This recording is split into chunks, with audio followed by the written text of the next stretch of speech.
Shalom saudara-saudaraku yang dikasihi Tuhan, dimanapun saudara berada, kiranya damai dan sukacita Allah melimpah atas hidup kita semua. Sebelum mendengarkan firman Tuhan, mari berdoa.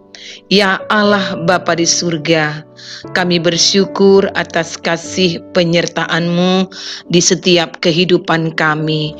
Hingga saat ini kami dimungkinkan kembali untuk mendengarkan firman-Mu. Kiranya Roh Kudus-Mu menolong kami agar kami dapat memahami akan firman yang kami dengar.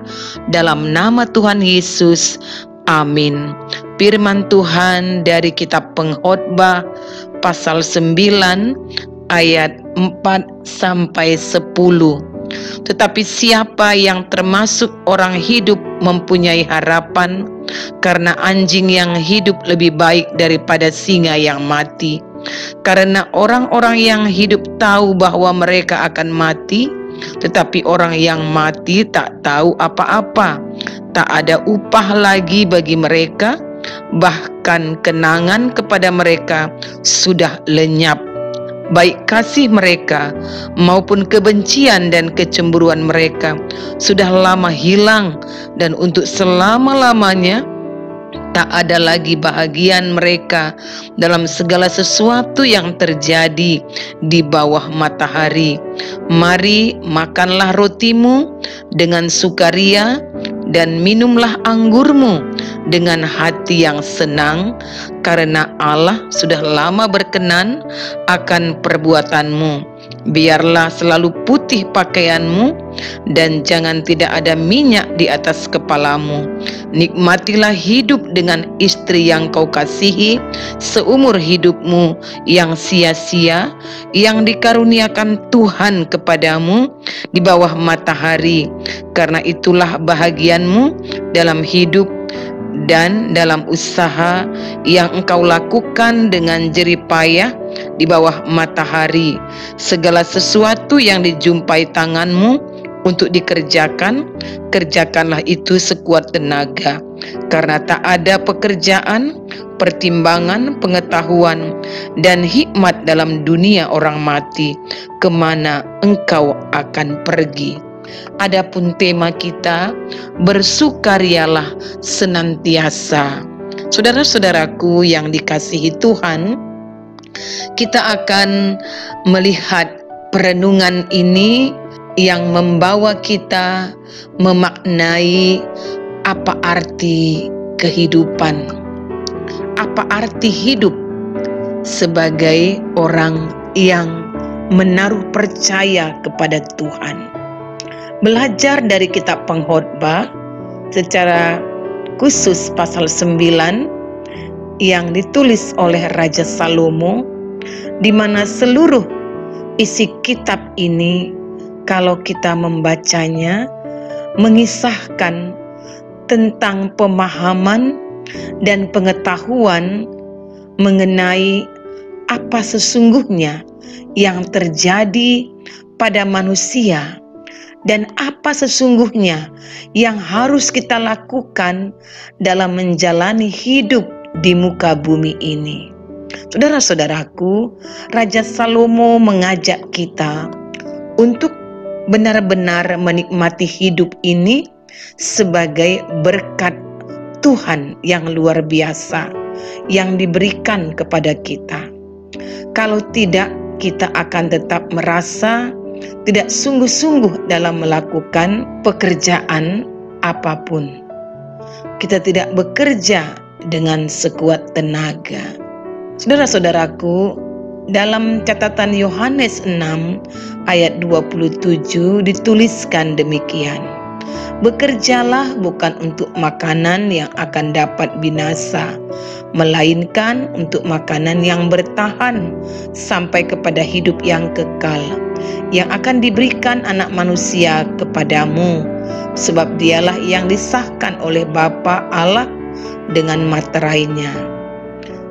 Jadi saudara-saudaraku, hidup di dunia ini rasanya sangat sia-sia, karena pada akhirnya kita semua akan mengalami kematian. Namun bagi Salomo adalah lebih berguna menikmati hidup sebagai pemberian Allah daripada meratap dan mengalami ketakutan menanti kehidupan. Nikmatilah makanan dan minuman selama ada dalam kehidupan, sebab itu adalah pemberian Tuhan Allah Pencipta. Nikmatilah segala sesuatu yang kita peroleh dari kerja keras kita. Kita bekerja dan pekerjaan yang kita kerjakan diberkati Tuhan dengan penuh sukacita. Di saat kita selalu mengucap syukur kepada Tuhan, maka kita akan merasa hidup bahagia. Kebahagiaan harus diusahakan oleh manusia. Itulah sebabnya dalam kitab Pengkhotbah, Raja Salomo menyarankan bahwa manusia perlu bekerja keras sekuat tenaganya untuk menghadirkan kebahagiaan dan sukacita dalam hidupnya. Lebih jauh, Pengkhotbah menyatakan dalam ayat 10, bagian akhir bahwa bekerja atau mengusahakan sesuatu adalah ciri dari orang hidup. Sebab orang yang sudah mati tidak mungkin melakukan apa-apa lagi. Selagi masih hiduplah kita dapat bekerja. Oleh karena itu, bekerjalah. Selagi masih hidup, usahakanlah kebahagiaan dan sukacita itu. Untuk menikmati kebaikan Tuhan dan memperoleh kebahagiaan dalam menjalani hidup yang sementara ini, firman Tuhan lewat kitab Pengkhotbah ini menegaskan, biarlah selalu putih pakaianmu. Artinya bahwa selama menikmati hidup ini sebagai karunia Tuhan dan selama bekerja dan mengusahakan kebahagiaan hidup, maka usahakanlah kebaikan dan janganlah mengotori hidup ini dengan kotoran perbuatan-perbuatan dosa. Hidup disebut bahagia dan dapat dinikmati apabila selama menjalani dan mengisi hidup ini, manusia menjaga dirinya dan warna hidupnya sehari-hari tidak dikotori oleh perbuatan-perbuatan dosa. Saudara-saudaraku, banyak kali juga kita orang-orang percaya, orang-orang Kristen masih berpikir bahwa bekerja adalah hukuman bagi manusia karena manusia jatuh ke dalam dosa. Padahal sebelum manusia jatuh pun ke dalam dosa, Tuhan telah menciptakan manusia untuk bekerja. Terkadang anggapan yang salah sering mewarnai kehidupan kita. Oleh karena itu memang banyak orang yang bermalas-malas, banyak orang yang masih sehat dan usia produktif bermalas-malasan. Banyak laki-laki di daerah-daerah, di kampung-kampung, di desa-desa yang memiliki kebiasaan ataupun telah menjadi budaya untuk bermalas-malasan. Mereka tidak bekerja, mereka lebih banyak menghabiskan waktunya di warung kopi, bahkan melakukan pekerjaan-pekerjaan yang bisa merugikan dirinya dan juga keluarganya. Saudara-saudaraku, dalam Kejadian 2 ayat 15, kita melihat kembali bagaimana Tuhan yang menempatkan manusia di Taman Eden untuk mengusahakan dan memelihara taman itu. Ini menunjukkan bahwa sejak awal Tuhan menghendaki manusia untuk bekerja, bukan bermalas-malasan, bukan pasif menunggu datangnya berkat yang turun begitu saja dari langit. Saudara-saudaraku, di ayat ke-10 dalam perenungan ini memotivasi kita untuk tidak setengah-setengah dalam bekerja. Kita diajak untuk bekerjalah dengan sekuat tenaga, dengan penuh kesungguhan. Apapun pekerjaan yang kita lakukan, apapun pekerjaan yang sedang kita geluti saat ini, sepanjang itu halal, lakukanlah dengan kesungguhan. Saudara-saudaraku, satu hal, harus kita ingat bahwa Tuhan menghendaki kita melakukan pekerjaan yang baik, dan melakukan pekerjaan yang baik itu dengan sungguh-sungguh, sebab Tuhan berkenan kepada orang-orang yang dengan sepenuh hati menggunakan segenap kemampuan, talenta yang dia miliki untuk kemuliaan nama Tuhan itu. Saudara-saudaraku, tema kita mengatakan bersukarialah senantiasa. Jadi di sini dikatakan kepada kita bagaimana kita dapat menikmati hidup pemberian Tuhan ini. Tentu kita dapat menikmati hidup harus dengan berpusat kepada Allah, kepada Tuhan, karena Dialah penguasa atas hidup manusia dan segala sesuatu yang dimiliki oleh manusia itu. Hikmat dan cara Allah tidak sama seperti hikmat dan cara manusia.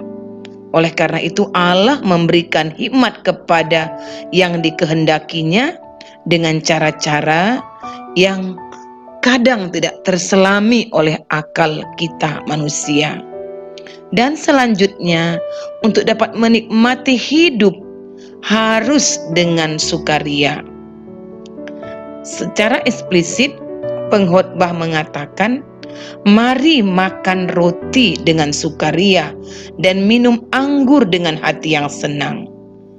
Biarlah selalu putih pakaianmu dan jangan tidak ada minyak di atas kepalamu. Demikian dikatakan di ayat 7 dan 8. Pakaian putih di sini adalah simbol sukacita. Minyak mengacu kepada tanda berkat dan ekspresi sukacita, di mana kita dapat bersukaria. Dan selanjutnya, menikmati hidup harus dengan hal-hal yang sudah disediakan Allah.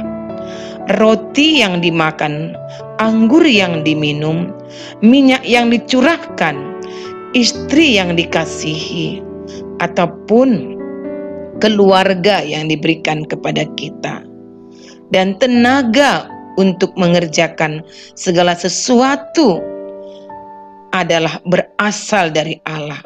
Oleh karena itulah kita diajak untuk dapat menikmati apa yang telah diberikan oleh Allah. Dengan itu kita dapat bersukaria senantiasa dalam hidup ini. Untuk itu kita dapat mengucap syukur selalu untuk segala hal yang telah Tuhan sediakan bagi kita.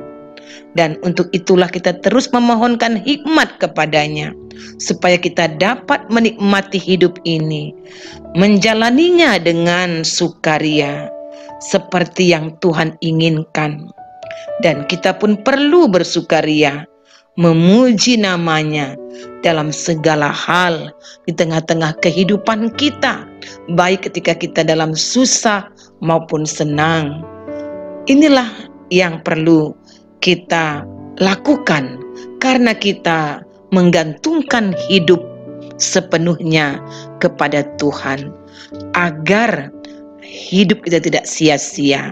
Sebab seperti apa yang dikatakan oleh kitab Pengkhotbah dalam penutup dalam pasal 12, bahwa pengkhotbah sendiri mengaku akhirnya kata dari segala yang didengar ialah takutlah akan Allah dan berpeganglah pada perintah-perintahnya, karena ini adalah kewajiban setiap orang, karena Allah yang akan membawa setiap perbuatan ke pengadilan yang berlaku atas segala sesuatu yang tersembunyi, entah itu baik, entah itu jahat.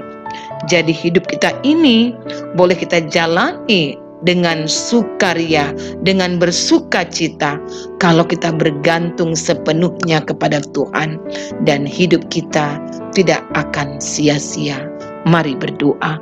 Terima kasih Tuhan, Kau telah melawat kami dengan firman-Mu. Ajar kami untuk melakukan hidup yang selalu bergantung penuh kepadamu. Dengan itulah kami boleh menjalani hidup ini dengan bersukaria senantiasa. Dalam nama Yesus, amin. Shalom saudara-saudaraku, Tuhan Yesus memberkati.